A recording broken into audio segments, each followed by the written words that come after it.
There's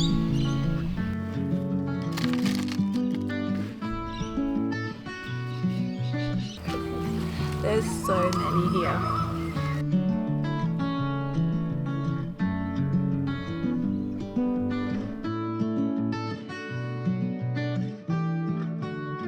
I think it's going to be a warm one today, and it's going to be an even warmer one the next few days.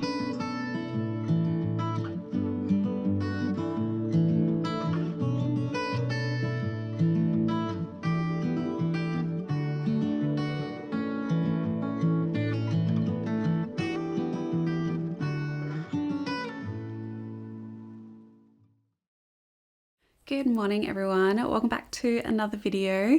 It is currently Wednesday and I am already not doing fantastic at this daily vlog, weekly vlogging thing. I was supposed to start a new vlog on Sunday but I didn't, so we're starting a vlog today. To be honest, I was feeling a little bit run down after doing a few markets last week. I needed a break from filming and a break from the garden really. I find myself just sometimes needing a little bit of a break, particularly throughout summer when it is ridiculously hot, which is perfectly fine if you're also feeling that about your garden right now. But I did want to continue to document the month of December, so I thought I would take the camera out today and start back vlogging today. So I thought I would share what I'm getting up to in the flower farm over these next few days and just some exciting business things as well. So yeah, I'm just gonna document, see where we go. So yeah, I kind of need to sit down and plan what I need to do over these next few days. But today I have a Christmas party with Whitbird Environmental, who I used to work with. We are going to Berry to go have some lunch and just chill, and I am very excited to see everyone.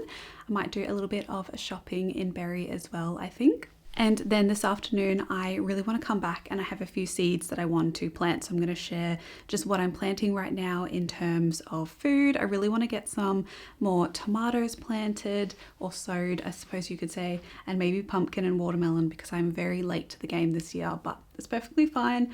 We still have heaps of time and it's only really just getting super warm. So we've got time. But yeah, I hope you enjoy these next few days of seeing what I get up to with the flower farm business. We've got lots to do and I'm going to try and make it a little bit Christmassy as well for you.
Good afternoon everyone. I am back home from the Christmas party.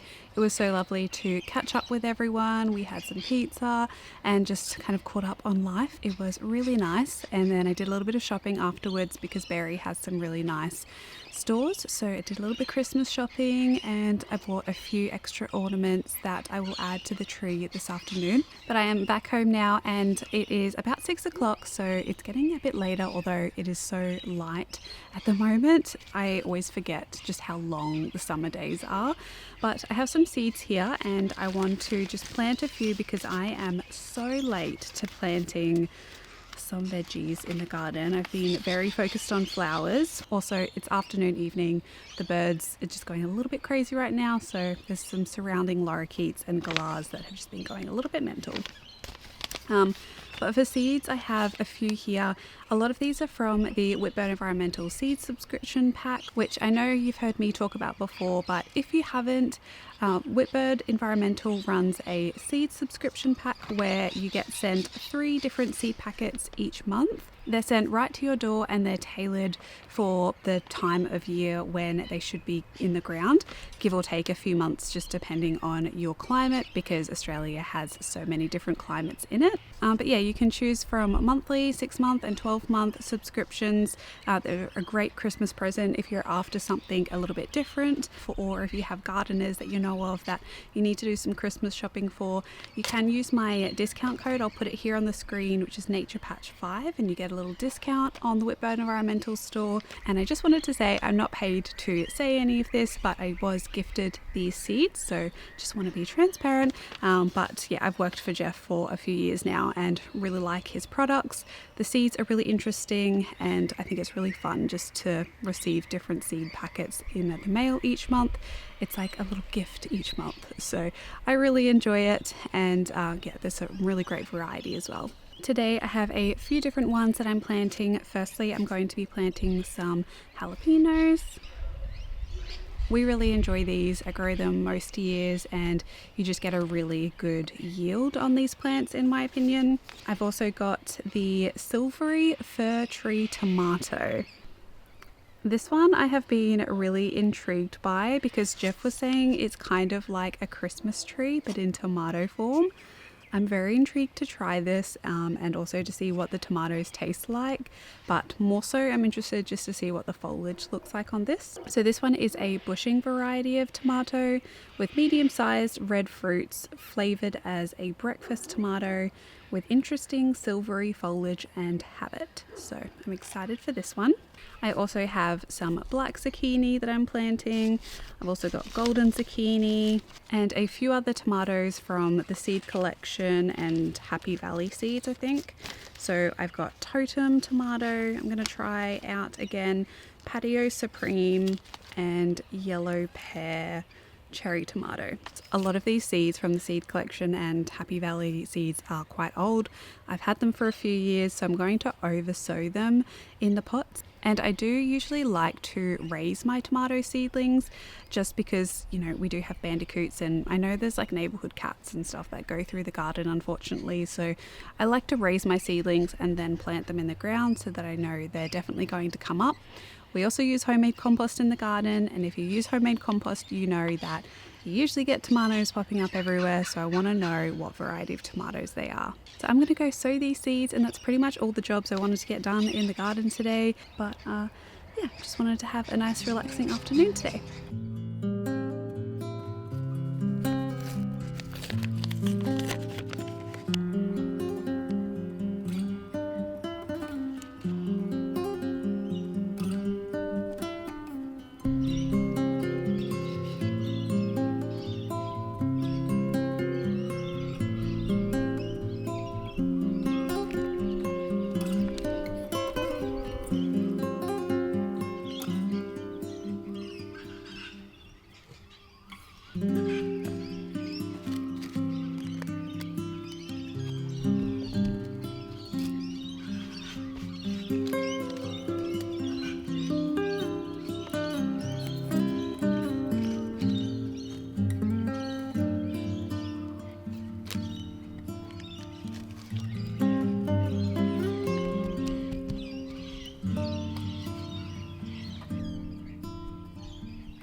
I just remembered I have lots of beans to pick that I keep forgetting to go and harvest. So let's go do that now before I wrap the day up, because otherwise they're just going to get too big and not very nice to eat. So let's go do that and then we'll wrap the day up.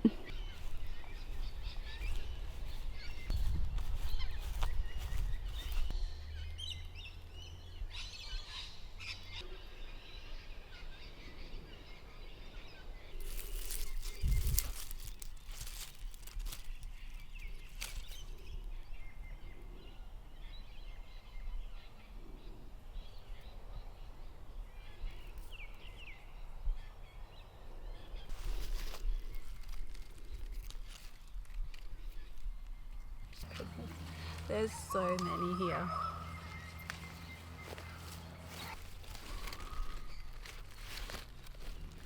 This is just one plant.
This is how many beans I got just from those few plants, and I've actually dropped some, so there's more on the ground.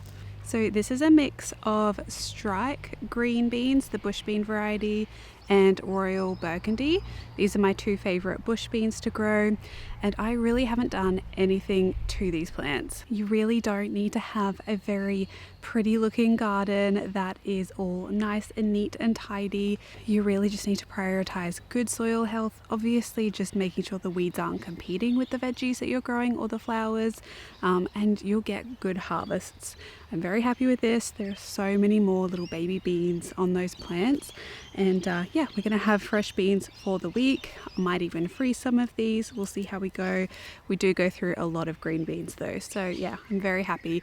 And this is also just a reminder to grow things that you actually like to eat, because I really would have bought these from my local farm shop or Woolies or Coles or wherever I could find them, because we eat so many of them. So that's why I chose to grow beans, because I know that we really like eating them. So it's a reminder when you are deciding what to grow over these next few weeks, or whenever you're planting or planning your garden, to really just think, okay, you can obviously have some little experiments and things that you haven't tried, but really prioritize things that you do eat and you do consume. That way you're going to enjoy them, and I promise you the flavors are going to be so much better. So I'm very happy with my little haul here. I'm gonna go inside, clean these up a little bit. Oh, these birds are so loud this afternoon. But yeah, this has made me very happy coming out to the garden and harvesting all of these, because I was a little bit sad at the state of the garden in terms of how it looks, but there is some good stuff in there.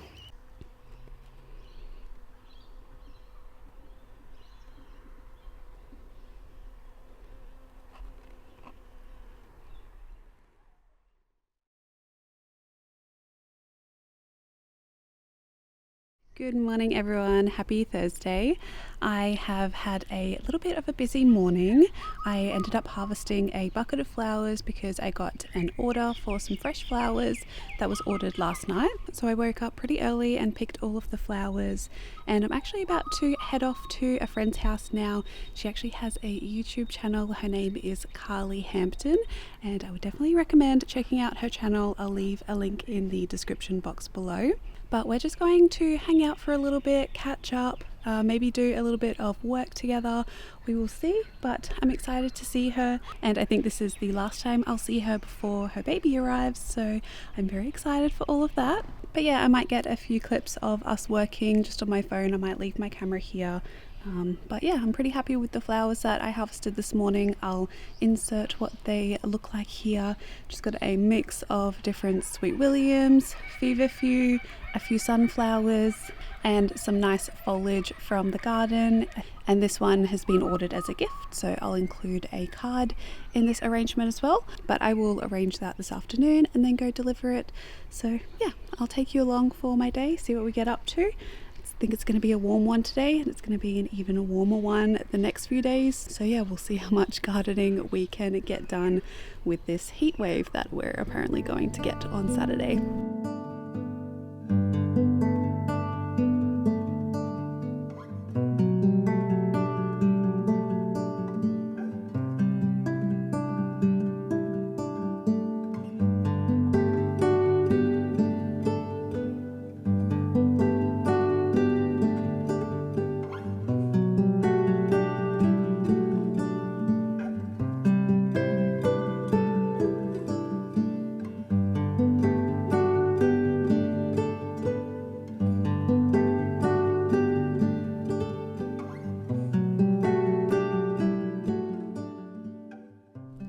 Friday everyone.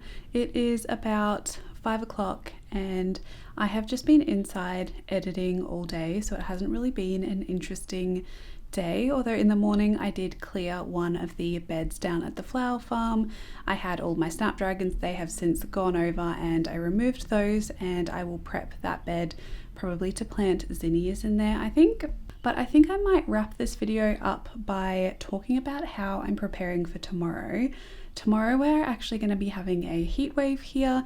It's going to be 38 degrees or around that temperature, which is pretty hot for here on the south coast of New South Wales. And before tomorrow, I really want to do a few things in the garden, so I thought I would share just like a how to prep your garden for a heat wave section to this video. I'm going to go out and film just some of the things that I'm doing, and I'll do a voiceover on top, and this might help you out if you are also going through a heat wave or about to experience a heat wave.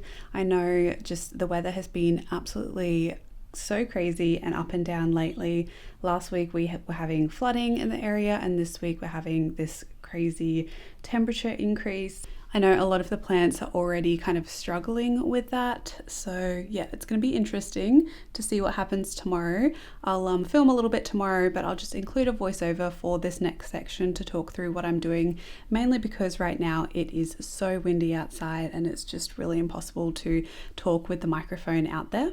But if you do have any advice on prepping your garden for a heat wave, definitely leave a comment down in the comment section so that we can just share some knowledge and learn from each other's experience. I'm not really looking forward to it because, yeah, it is really hard being a flower farmer and going through this just crazy weather. But yeah, I'm hoping that it's not going to be too bad for the flowers. So I hope you enjoy this next section, and I will be back next week for another weekly vlog and another extra video throughout the week next week as well. So I thought I would add a little voiceover to chat through what I'm getting up to in these next clips and just give you a little bit of recommendations or just show you what I do to prepare for a heat wave. The very first thing I do is I do have quite a lot of terracotta pots that have pelargoniums and geraniums and other plants in them. And these I like to move under cover into some shade, just because the terracotta can definitely dry out quite quickly, and also the sun can affect plants in pots a little bit more than those in the ground where they have a lot more area for roots to grow and uptake moisture. So I like to make sure all of the pots and seedlings are nice and tucked away in a protected area, preferably in the shade if I can, and prioritizing afternoon shade for these. I'm also going to be giving these a water, and usually I like to water my seedlings at least twice a day if I'm having a really hot day, but prioritizing watering these at night. So this was in the evening, and I was making sure that all of the seedlings, like the zinnia seedlings, sunflowers, and the pots could also just have a nice big drink so that they can take up as much water as they can overnight to reduce the stress of the hot day the next day. This afternoon I was also just prepping my sprinkler. I was just moving it out. I hadn't used this for a while because we had a deluge of rain, so there was quite a bit of moisture in the soil already, but I wanted to untangle it just to make sure that I could turn it on if need be. Having some kind of irrigation is really important on a flower farm. You really don't need anything special. This is just like a, I don't know, $30 sprinkler from Bunnings, and having the hose, I can either hand water or use the sprinkler, and this system really works for me. I can have it so that it waters pretty much my entire flower farm area, and just really takes that pressure off if we are having these hot days to get some moisture into the ground. This is the sprinkler here. I can adjust it so it can swing to a certain radius, but this can pretty much cover the whole flower farm, as I said. And yeah, I've had really good experience with this, so I'd recommend if you need a sprinkler. I would love to have kind of drip tape irrigation where the water is closer to the ground, but for saving money, this is a really good option. And I did end up turning on the sprinkler just for like 10 minutes the next morning, just to give the plants a little bit of a drink before the really hot temperatures came. This is also because I have a lot of frogs in this area as well, and I wanted to make sure that they were going to be okay so they could have some moisture as well.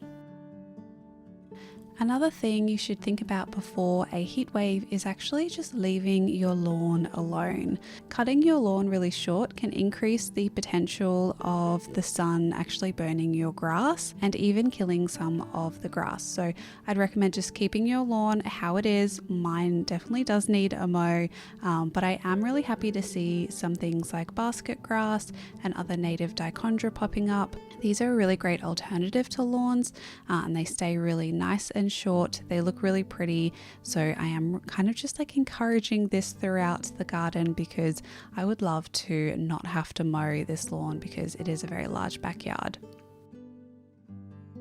The next thing that I'm just checking on and would recommend is adding some shade into your garden if you need around little seedlings or plants that are really heavily affected by the sun. So things like dahlias, these ones are probably okay, but this is just to show you that you really don't need anything special, just a net or a shade cloth and some polypipe. I pretty much just picked this up from the tip, got it really cheap, and you can create little hoop house tunnels and protect your plants a little bit more from the sun. You just want to be sure if you're using netting that you are being safe for any wildlife that you have around. While I was around these dahlias, I noticed that the zinnias were popping back up again. I used to grow zinnias here last year, and you can see that they have resprouted and are growing. The soil is actually really great, so I wasn't too worried about the zinnias because more foliage in the garden beds is actually going to protect the soil.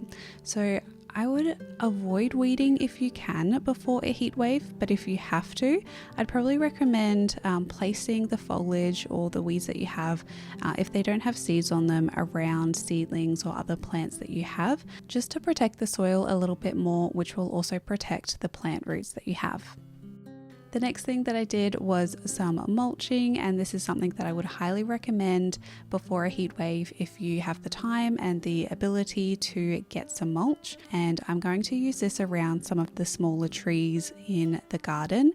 This is really going to help protect their roots, and I really want these trees to survive because they're going to create a really nice hedge along the fence, which will create a little bit more privacy. So I'm prioritizing these plants and using some mulch. This is going to help cool the soil, add a little bit of moisture because this mulch already had some moisture in it, and this is going to help retain any moisture that may be in the soil to just kind of reduce stress on the plants. And it also just looks really nice and is much easier to deal with the grass around these trees. I've got some really nice species here, like this Christmas bush at the front. I've got a coastal rosemary here that I am putting the mulch around, and I also had a Melaleuca incana before. They're all really beautiful plants and really great for adding foliage into floral arrangements. So I'm really excited to see this hedge come alive and hopefully fill in to create a little bit more of a privacy screen between me and the neighbours. Right, we're coming back to the area where I harvested the beans, and something I would also recommend is to harvest what you can before you get really hot temperatures. I'm harvesting these Roma tomatoes here and some other things in the garden because these are really affected by hot temperatures, particularly from the sun. They can tend to blister and even burn some of the fruits, which will make them go bad really quickly. So I'm going to be harvesting these. I'm also harvesting them because something's eating them when they are ripe, so I'm going to ripen these inside. But if you are harvesting tomatoes, you just want to make sure that you're harvesting harvesting them when they're turning a little bit more of a blush color. If they're fully green, you may run the risk that they might not ripen, but if you can start to see a tinge of color on the tomato, then it's a good time to harvest, and you could just keep them on your kitchen bench outside of the fridge, and hopefully they should ripen. So I was really happy with all of these gorgeous tomatoes. I've got some Romas in here and some yellow pear cherry tomatoes. I also had a cucumber to pick. These you definitely want to pick before you have hot temperatures, or they won't taste very good at all. So I was excited to see that, and I did have a few strawberries that the bandicoot hadn't found yet, so I managed to pick those as well. And yeah, I'm so happy to be having some of these summer harvests again because I've missed them so much.